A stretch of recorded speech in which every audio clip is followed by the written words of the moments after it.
Assalamualaikum warahmatullahi wabarakatuh. Hai teman-teman, jumpa lagi dengan aku Dodo Abdo. Siapa lagi kalau bukan si tukang cari-cari. Oke teman-teman, malam ini aku nggak melakukan explore atau penelusuran keluar sana ya, ke tempat-tempat yang akar itu. Karena pada malam ini teman-teman hujannya lumayan lebat, jadi nggak bisa keluar. Nggak dapat izin dari istri. Jadi untuk mengisi waktu luang ya santai-santai gini aja lah di dalam kamar sendirian. Dan ini merupakan apa ya, itu kamar anak aku, karena anak aku cewek ya banyak boneka tuh. Nah, jadi koleksi boneka-boneka gitu ya kalau cewek ya. Aduh, sebenarnya sih gak enak teman-teman kalau nggak keluar, tapi gimana lagi karena hujannya lebat dan nggak dapet izin dari istri. Daripada nanti tidurnya di luar, mending mengisi waktu luang gini aja ya, sekalian apa ya, cerita-cerita tentang pengalaman masa lalu ya. Karena dulu itu aku pernah apa ya, mengalami sesuatu hal yang menurut aku itu paling menyeramkan ya teman-teman. Itu kisah nyata aku dan itu real, bukan ngarang, bukan rekayasa. Ini emang pengalaman hidup aku masa kecil dulu. Waktu itu kalau nggak salah teman-teman, pas hari apa ya, malam Jumatnya. Pada malam Jumat itu habis maghrib, lampu mati, lampunya padam. Tapi anehnya itu lampunya itu, listriknya mati itu cuma di rumah aku aja, dan di tetangga sebelah kanan kiri depan belakang itu enggak. Pada saat itu aku kira-kira umur berapa ya, 8 tahunan lah. 8 tahun aku duduk di ruang tamu sendirian karena bapak ibu aku itu habis sholat maghrib dia keluar ke rumah bibi aku sebelah, nggak tahu ngapain, yang jelas dia keluar. Sementara aku di rumah sendirian, aku duduk ya, cuma duduk biasa. Kalau dulu sih ya maaf ya, karena dulu aku orang nggak mampu ya, nggak punya HP yang apa ya, cuma duduk doang. Nah pada saat aku duduk itu apa, lampunya itu, listriknya itu langsung mati jebles begitu aja. Setelah 2 menit itu nggak nyala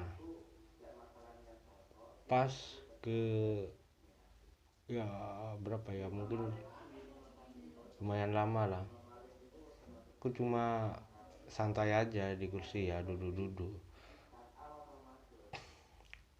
Tapi kenapa di bawah kursi yang aku dudukin, di bawah aku pas itu ada sesuatu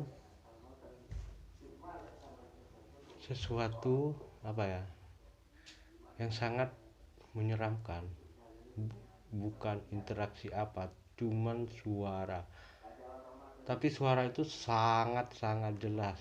Kalian bayangin, kalian duduk di bawah, kalian pas di bawah itu ada orang menggeram gitu. Itu berkali-kali, hampir 4 sampai 5 kali. Pas itu aku keadaan takut gimana gitu, mau lompat, mau turun dari kursi. Ya, mau turun dari kursi itu aku mikirnya nanti kaki aku dipegang, ya kan. Aku nggak turun, tetap bertahan. Dia takutnya tiba-tiba nongol depan aku, kan jadi serba salah. Pas itu apa ya, keringet aku tuh mulai waduh basah kuyup teman-teman. Yang namanya baju itu waduh keringet, ampun. Itu memang pengalaman yang menurut aku paling menyeramkan. Itu nyata, real fiksi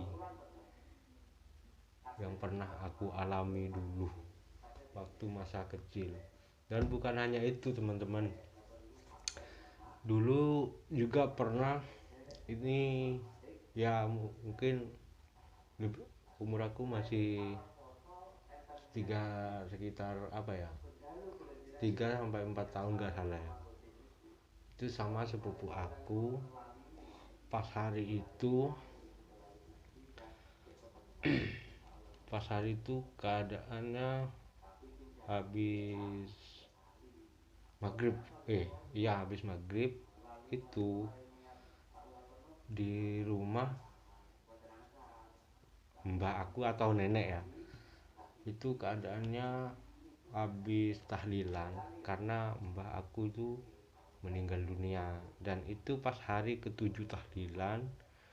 Habis itu kita beres-beres, ya gulung tikar semacamnya. Di situ tuh banyak, sebelah rumah mbah aku atau nenek aku itu ya, banyak ditumbuhi pohon-pohon pisang. Kirain kalau di sekarang sih namanya prank kali ya, kalau sekarang mungkin prank kali ya. Kalau dulu kirain teman aku atau sepupu aku yang udah gede-gede itu ngerjain aku sama sepupu aku ini. Kita tuh lah habis gulung tikar, duduk-duduk santai ngadep ke apa, ke lokasi yang banyak pohon pisangnya. Nah, kita duduk-duduk nyantai, ngobrol nyantai, tawa canda gitu. Nggak tahu tiba-tiba itu memang jelas nyata itu pocong. Berpikiran kita tuh masa dulu itu, wah ini kita dikerjain ini sama kakak lah. Kalau yang anu kan kakak sepupu aku lah yang lebih gede. Kita dikerjain nih gimana. Terus sepupu aku menyalah, biarin kita dikerjain, kita lempar aja pakai batu ya kan. Nah setelah kita lempar, kita tuh kagetnya apa, kita lempar pakai batu itu kena, tapi dia tembus. Nah kena, tapi sebelah sini, tapi batunya tuh lewat aja gitu. Nah kalau manusia kan, kalau dilempar batunya segini teman-teman, lumayan gede ya, saya inget lumayan gede batunya segini ini. Jaraknya tuh saya ngelempar sama sepupu aku itu sekitar 4-5 meteran, yang itu kenceng. Otomatis kalau dia tuh orang, emang orang, pasti dia merasa sakit ya kan. Itu enggak, batunya itu enggak jatuh tapi nembus ke belakang. Nah, kagetnya itu kita kaget, kok tembus gitu. Akhirnya dari itu kita sadar kalau itu emang beneran. Nah dari itulah aku sama sepupu aku lari terbirit-birit ngomong sama kakak-kakak sepupu aku yang lain kalau di situ ada hantu pocong.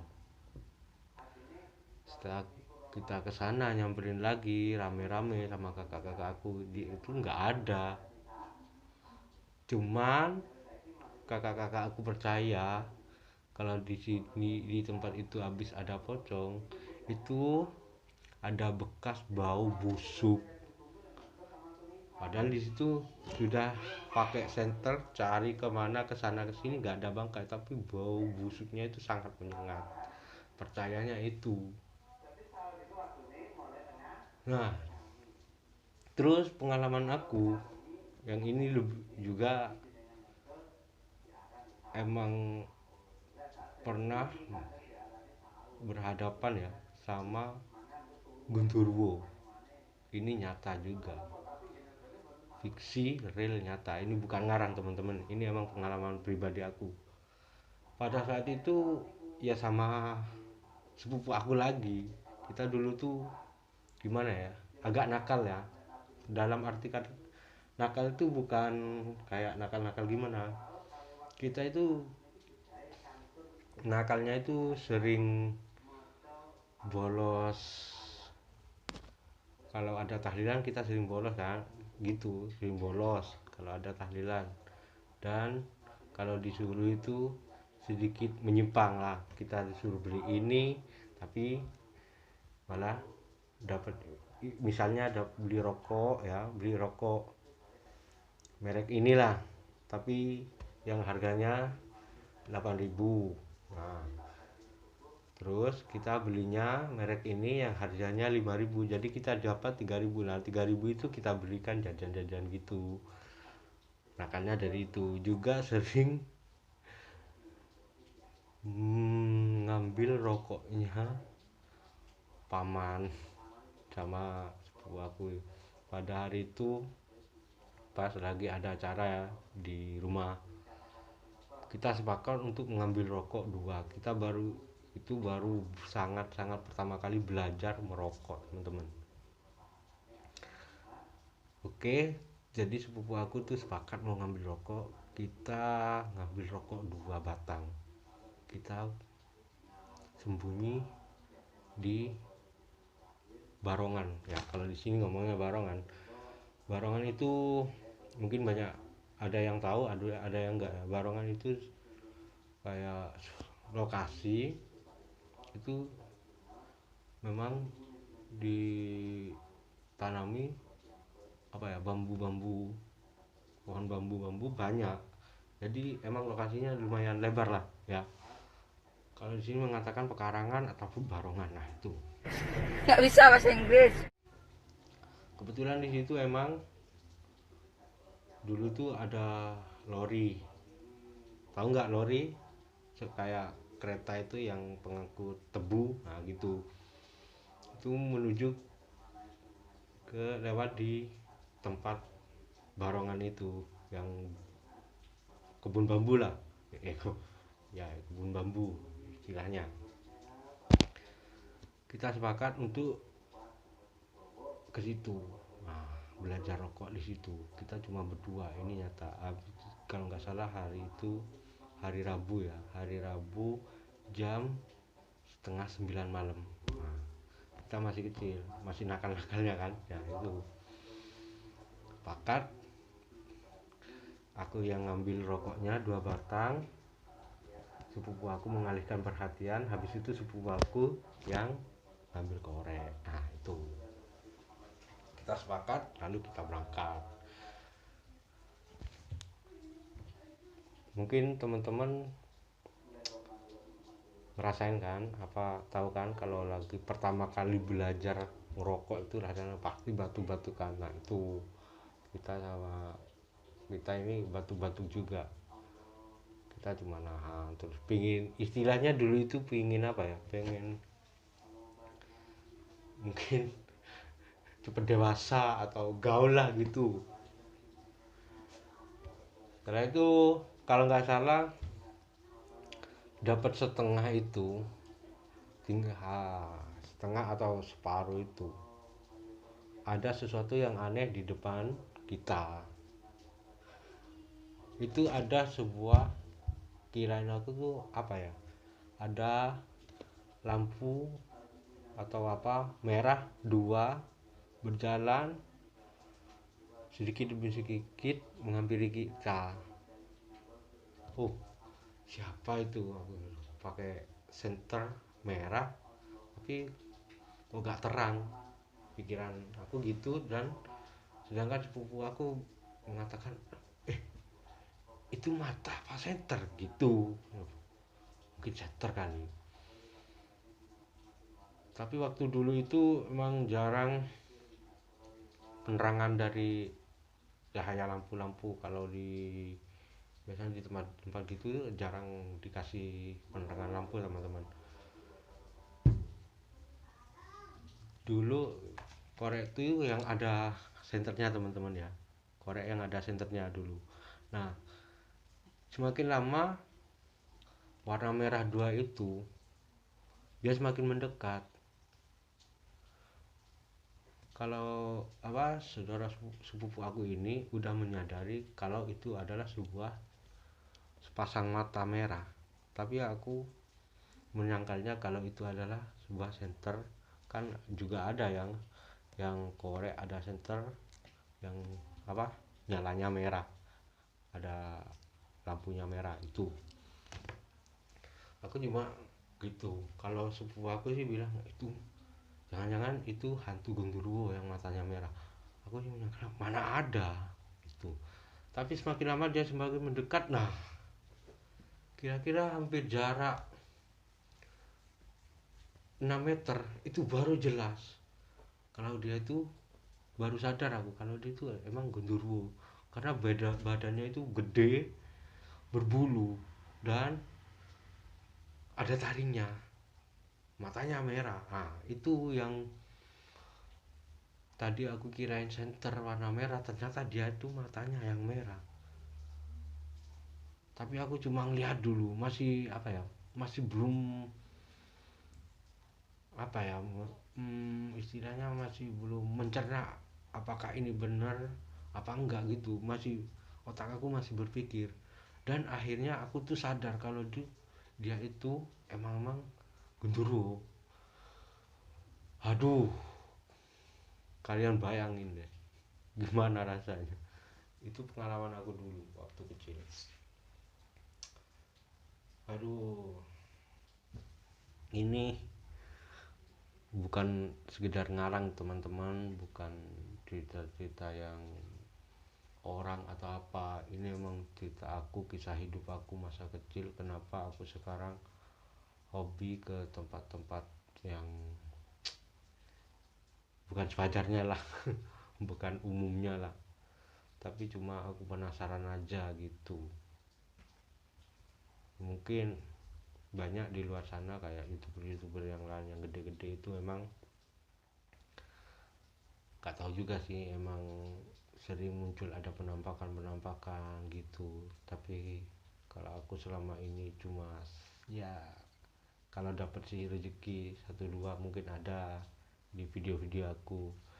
Tapi emang susah teman-teman, karena makhluk gaib atau sebangsa jin tuh nggak serta merta langsung menampakkan diri gitu. Kalau kita emang pikiran kosong atau sedang gimana, itu biasanya menampakkan diri. Nah, kalau kita ingat sama yang maha kuasa dan hati kita selalu berzikir, ya insya Allah nggak ada. Karena setiap kali aku berangkat itu selalu berdoa dulu, minta keselamatan, perlindungan sama Allah Subhanahu wa taala gitu, teman-teman. Juga ada yang mengatakan kalau penampakan itu maksud aku mau dapat momen penampakan itu ada ritual pemanggilan khusus ya. Nah, di gara ini yang keterbatasan aku ini nggak paham, nggak tahu, nggak ngerti dalam ritual masalah pemanggilan, ritual pemanggilan gitu. Itu aku sih cuma nekat aja ya. Takut sih takut teman-teman, kan kita manusia ya kan, sama aja takut, punya rasa takut. Tapi jangan jadi orang yang penakut tuh. Kita nggak boleh Kalau manusia awam biasa kayak aku ini kan, kalau apa ngomong itu harus sopan di tempat-tempat seperti itu. Jangan sok belagu, jangan sok apa gitu, gak boleh. Karena kita kan cuma cari apa ya, cari sesuatu yang bukan sewajarnya, ya kan. Nggak tahu ya, intinya sih sering aku mengatakan atau aku bilang di video-video aku, dimanapun kita berada dan kapanpun kita harus sopan. Kalau perlu kita pamit dulu, kalau nggak ada orang, ya kan nggak ada orang bang, ya emang nggak ada orang, tapi kan permisi dulu, assalamualaikum, pamit permisi, saya di sini nggak ganggu, kita cuman apa ya, jalan-jalan, atau kita cuma ingin tahu tempat ini seperti apa gitu aja. Jangan mana tempat angker, jangan, nggak boleh. Malah itu yang fatal, bikin kita down, bisa gila kita. Lain sama youtuber yang senior yang yang lainnya itu udah, ya tuh mungkin menurut aku udah punya benteng atau apa itu, sudah apa ya, sudah pengalaman lah tentang masalah itu, juga punya gini-gini gitu mungkin. Kalau aku sih orangnya nggak punya apa-apa ya, kosongan, cuma modal nekat doang teman-teman.